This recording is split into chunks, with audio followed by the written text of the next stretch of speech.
Ok, en esta ocasión centraremos nuestra atención en el concepto de flujo eléctrico.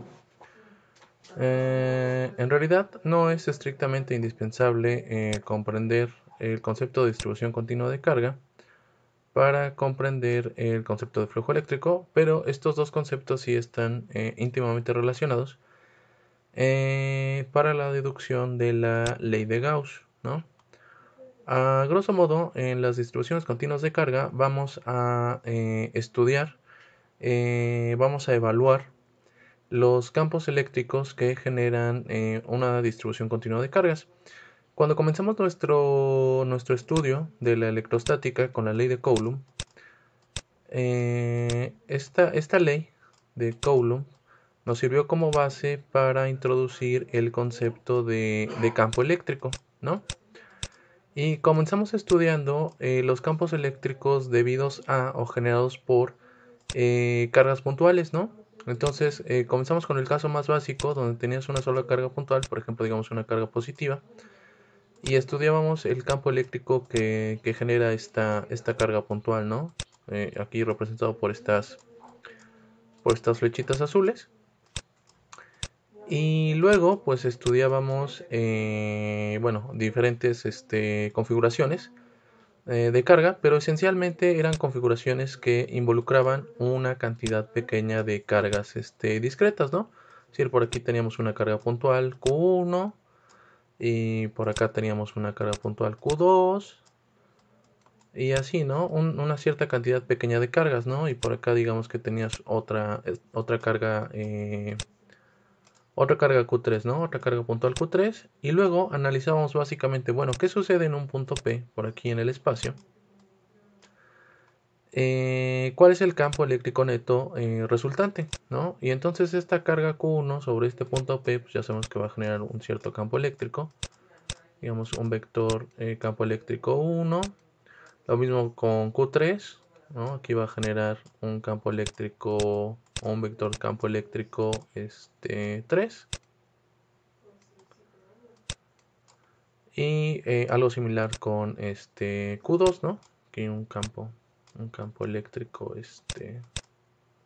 2, aquí, ¿no?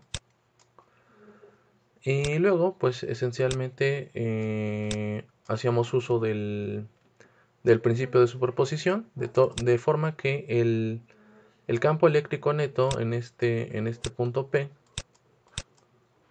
pues simple y sencillamente es la suma vectorial, ¿no? La suma vectorial, pues de todos estos vectores, E1, E2 y E3. Ajá, la suma vectorial del campo 1 más el campo 2 más el campo 3, ¿no? Más el campo 3.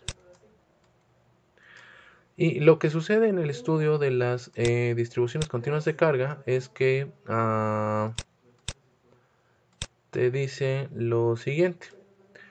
Ok, imagina que ahora en lugar de tener un número pequeño de cargas discretas, supongo que ahora tienes un determinado objeto con una carga, ¿no? Entonces, hay diferentes distribuciones de cargas continuas que se estudian, pero la más básica, la más elemental es una línea, ¿no? Te dice, imagina que tienes una línea muy, muy delgadita, digamos como un hilo conductor, por ejemplo, un cable muy delgadito, e imagina que sobre toda esta línea hay una carga Q mayúscula distribuida uniformemente a lo largo de esta línea. Y entonces, para el análisis inicial, pues lo único que haces es que tomas toda esta línea y la divides en pequeños segmentos, ajá, en muy pequeños segmentos infinitesimales, que vas a denotar como dx, por ejemplo, bueno, suponiendo que aquí tuviésemos nuestro sistema de referencia, en el plano x, y, por ejemplo, ¿no? X, y, por ejemplo, ¿no? Y luego te dice, e imagina que por cada uno de estos segmentitos pequeñitos, por cada uno de estos segmentos infinitesimales que estamos llamando de x, hay una carga. Imagínate que ahí hay una carga puntual, pequeñita, de q.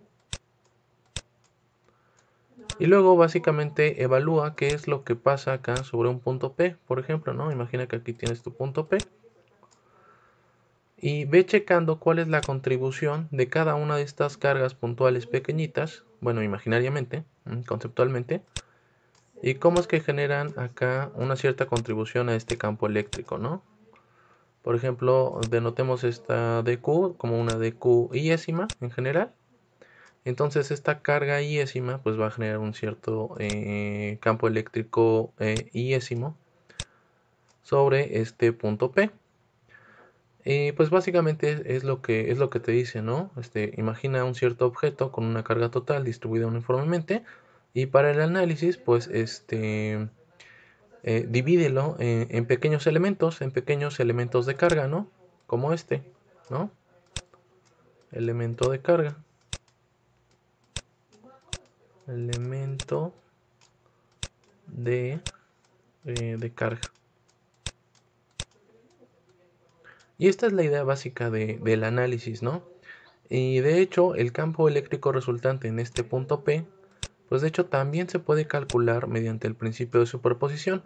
Nada más que aquí va a suceder algo muy interesante, ¿no? Al final, toda esta suma de contribuciones, toda esta suma de estos campos eléctricos e iésimos, va a terminar por convertirse al considerar cada uno de estos segmentos de distancia muy pequeñitos o infinitesimales, va a terminar por convertirse en una integral. De hecho, en una integral de vectores, ¿no? Y más adelante vamos a ver un poco de esto. Pero en términos generales, esta es la idea esencial de la distribución, de las distribuciones continuas de carga.